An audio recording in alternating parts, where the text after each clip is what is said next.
All right, saints, we're going to conclude these messages on the Christians that go into the tribulation and those that get saved during the tribulation.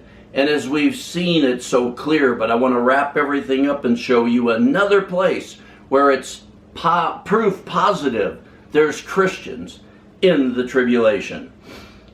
And in Revelation chapter 13, let's start in verse 5. And there was given to him, it's speaking about the Antichrist here, and this is talking about the Antichrist in the last 3.5 years of the tribulation. And there was given to him a mouth speaking arrogant words. So there was given to the Antichrist a mouth speaking arrogant words and blasphemies, and authority to act for 42 months was given to him for 3.5 years. This is what Satan is going to be doing through the Antichrist for the last 3.5 years of the tribulation. And we're going to see again that there's Christians in the tribulation. It's undeniable.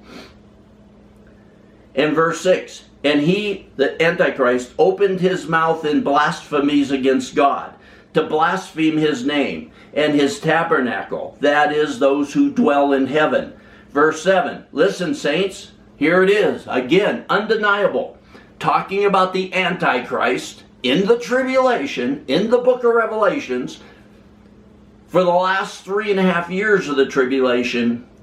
Verse 7, and it was given to him, to the Antichrist, to make war with the saints. That saints there means the pure, the blameless, the consecrated, those that are set apart to God. This is the Christians, the born-again Christians that get saved at the midway point through the end of the tribulation. They get saved through the preaching, the teaching, the death, the resurrection, and the rapture of the two witnesses. At the same time that they're caught up, the Gentile church that went into the tribulation has made herself ready, and she is caught up with the two witnesses. And through the witnessing of those two in Israel, and through their preaching, teaching, death, resurrection, and rapture, the Jewish people turn to the true Messiah, turn to Christ. And now they're the Christians, they're the church in Israel. And it was given to him, the Antichrist, to make war with the saints. We're at the midway point and beyond the tribulation now. We're in the last 3.5 years of the tribulation. And it's given to him to make war with the saints and to overcome them. So in the last 3.5 years of the tribulation, as Israel turns to Christ and receives him as their true Messiah and rejects the Antichrist will wage war against them, and he will overcome them, and he will be killing them. And those are Christians. There's Christians even in the last half of the tribulation, during the Great Tribulation. And it's the Great Tribulation not because there's non-stop cosmic, comical things happening around the earth. It's the Great Tribulation because the people of God are now being overcome and killed and captured by the Antichrist and slain. Let's look at verse 9. If anyone has an ear, let him hear. If anyone has an ear, if anyone has eyes to see, quit saying there ain't no Christians in the tribulation. We've seen it over and over. And we're going to wrap this up and put it all together. But here, you can plainly see that the Jews that turned to Christ, they're Christians. And the Antichrist is going to make war with them and overcome them and be slaying them. And it says in verse 9, if anyone has an ear, let him hear. If anyone, speaking about these now born-again Israelis, if anyone is destined for captivity, to captivity he goes. So those that the Antichrist is catching and capturing and killing, if they're destined to that, for captivity, to captivity he goes. If anyone kills with the sword, with the sword, he must be killed. So the ones that try to fight back, maybe they've become Christians. A lot of Christians, we've been talking about this in so many messages, especially in the United States. They want to go to war with everybody. They want to fight for a country, for a kingdom. They'll die for that kingdom. A lot of Israelis, maybe some that ain't saved, but certainly some that are, they're going to say, no, I'm going to fight. I'm going to take up the sword. Well, they'll be slain by the sword. And the ones destined to captivity will go to captivity. And as so many of these messages started in these simple verses in Matthew 24, starting in verse 6, we've had this going through these steps throughout these messages. We started with Matthew 24:6. And you will be hearing of wars and rumors of wars. See that you are not frightened, for these things must take place, but that's not yet the end, the Lord said. They're all trying to tell you every time a new war starts, or a world war, or something going on in Ukraine or Russia, it's all proof that the end times. No, this has been going on through the entire church age for over 2,000 years. Wars and rumors of wars. And they always are trying to tell you this is proof of the end. What did the Lord said? Those things must take place. He said, don't be frightened. This ain't the end yet. It's been going on for 2,000 years. But we had in the last message, nation will rise against nation. Once Babylon falls, once the United States falls from power, all around the world, kingdoms and nations will be taking up armies. They'll amount to where there's over 200 million man armies around the world, including the armies of the kingdom of the beast and the antichrist. So you will have these armies that are at first fighting to protect their borders, their people, their water, their food, their security. And it will be 200 million man armies. And we saw that that's what will be going on in the tribulation, because it's different. For nation will rise against nation, and kingdom against kingdom. And in various places there will be famines and earthquakes. Verse 8. But all these things are merely the beginning of birth pains. So that brings the beginning of the birth pains. And the Lord here was talking to the Israelis. He was talking to the people of Galilee, his disciples. And in verse 9 he says, to them, to the Israelis, to those Jewish people in his times, then, after nation against nation, after all this nation against nation, 200 million man armies around the world, then they will deliver you to tribulation, the Israelis, and will kill you. He's speaking this to the Jewish people, and will kill you, and you will be hated by all nations on account of my name. This is to the Israelis that turned to Christ, because the Gentiles that were ready, waiting, watching, their lamps were lit, were caught up in the pre-tribulation rapture. Those in Laodicea, that you see in the church of Laodicea, that weren't ready, weren't dressed, they were naked. They loved the world and the things of the world. They go into the tribulation for the first 3.5 years of the tribulation, where they'll get dressed. They'll put on those robes of righteousness. They'll walk with God. They'll have the latter-day rain poured upon them. And they'll be preaching the gospel to their own people, every time, tongue, tribe, and nation and people around the entire earth. The Christians in those areas will be preaching the gospel. And they'll be caught up at the middle of the tribulation. Then he's speaking to the Jews here, verse 9. Then they will deliver you, the Israelis, to tribulation, and will kill you. And you will be hated by all nations on account of my name. Because we saw in Revelation chapter 12,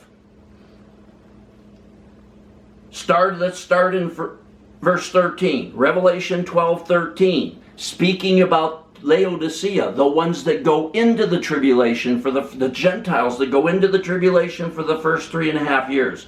And when the dragon saw that he was thrown down to earth, he persecuted the woman who gave birth to the child. We've got many messages on that. That's the church as a whole that gives birth to that child that's caught up to heaven with God. That's the pre-tribulation rapture. The woman that's left is the church that's left, Laodicea, that wasn't ready, waiting and watching. So Satan, when he sees he's cast down to earth, this is the first 3.5 years of the tribulation, he persecuted the woman who gave birth to the male child. But listen here, saints, this is the Gentiles for the first 3.5 years. And the 2 wings of the great eagle were given to the woman. The woman has 2 wings of a great eagle. She's going to be soaring as she's preaching the gospel with this latter-day rain upon her, in order that she may fly into the wilderness to her place where she was nourished. That's not persecution and destruction and death that's going to happen to the Israelis, as we saw in 13:7. No, the Gentiles that go into the tribulation, they're going to be soaring with the wings of a great eagle. They're going to be nourished, it says, for times and a half of a time, meaning 3.5 years, from the presence of the serpent. And the serpent poured out water like a river out of his mouth after the woman, so that she might be swept away. So he's verbally abusing her. He's verbally wanting her stopped. But he doesn't get it accomplished. Why? And the earth helped the woman, and the earth opened its mouth and drank up the river which the dragon had poured out of his mouth. And now, listen to verse 17, how this is going to lead into the Jews that get saved in the last half of the tribulation. Because this woman's soaring with these wings of an eagle. She's protected. The earth is helping her. She's nourished. And now look at Revelation 12:17. And the dragon was enraged with the woman. He's mad at the woman, but there's nothing he can do. She's being protected. And he went off to make war with the rest of her offspring. What's the rest of her offspring? The Jews that are going to get saved at the middle of the tribulation and throughout the end of the tribulation, through the preaching, teaching, death, the resurrection, and rapture of the 2 witnesses. That's still the church, the body of Christ. When the Jews get saved and receive Christ as their Messiah, they become a part of the church. But the woman is caught up in the middle of the tribulation.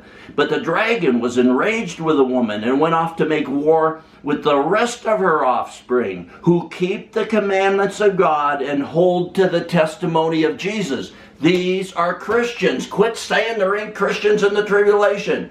We've seen there's Christians in the tribulation over and over and over. Don't listen to those. I'm not saying they're trying to deceive you. I'm saying they're blind. They don't know what they're talking about. They can't see the obvious. Because here, the dragon was enraged with the woman and went off to make war with the rest of her offspring. That's where you come into chapter 13. The kingdom of the beast is in its full power. The antichrist has come and went to the temple that the Jews made out of stones with hands, that the antichrist is coming to. And you see that in verse 7. And it was given to him to make war with the saints and to overcome them.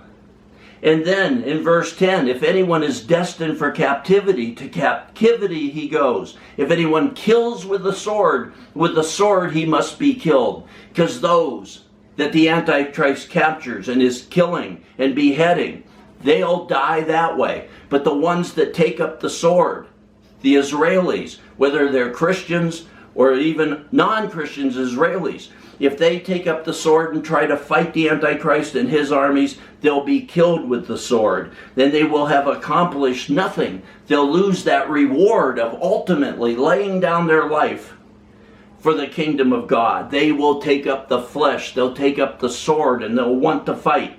And again, closing these messages one last time for those that just can't see it. It's so obvious that there's Christians that go into the tribulation and there's Christians that's saved in the tribulation. It's message after message. I could have these messages going on over and over and over, but we've seen it enough times. But one last time, Revelation 7:9. After these things I looked, and behold, a great multitude, which no one could count. John sees this great multitude of people that can't be counted. There's so many. From every nation and all tribes and peoples and tongues, people from every nation, language around the entire earth, standing before the throne and before the Lamb, clothed in white robes, and palm branches were in their hands. So John sees this people, not just from some places here and there, around the entire earth. Every nation, tongue, language, and people, because the Christians that go into the tribulation that weren't ready, weren't watching, they will have the latter-day rain poured upon them, and each Christian in each part of the world will preach the gospel to their own people in their own languages, and hundreds of millions of people will get saved. That's what you saw in verse 9, a great multitude which no one could count. So John sees these people. And in verse 13, and one of the elders answered, saying to me, these who are clothed in these white robes, who are they? And where did they come from? So one of those 24 elders asked John, this multitude from every nation, tribe, tongue, and people, from around the entire earth, who are they, John? Where did they come from? And I said to him, and John said, my Lord, you know. And he, the elder, said to me, these are the ones who come out of the Great Tribulation, and they have washed their robes and made them white in the blood of the Lamb. How can you listen to those people? How can those people try to tell you that? I got silly people that think they're great teachers that want to email me and tell me that I got to quit saying this or open up my comments because they want to tell you lies. They want to be telling you that that's not going to happen, that you can be doing whatever you want to do. And no matter what, everybody that ever said yes to Jesus is just going to get raptured before the tribulation. And we can see that over and over and over, that that's not true. And so I'm not picking on them. They just can't see. They're blinded. But I'm telling you, I'm warning you, those same people telling you that and telling Christians that, the ones that go into the tribulation, those same teachers will be telling you, oh, this ain't the tribulation. Oh, that ain't the kingdom of the beast. Oh, that ain't the antichrist. Oh, don't worry about that. They'll be leading them again because they're just doing the work of Satan. They're telling people a lie. They're telling people not to worry. It's not going to happen, but it is going to happen. Christians are going to go into the tribulation, and there's endless places we've seen this through this series here, right down to the end. Once the Gentiles are caught up at the middle of the tribulation with the two witnesses, the last 3.5 years of the tribulation, the Jews will turn to Christ, and the antichrist will overcome them and be slaying them, and they will pay the ultimate price because they will be the top, the roof, the ceiling, the crowning glory of the temple of the living God.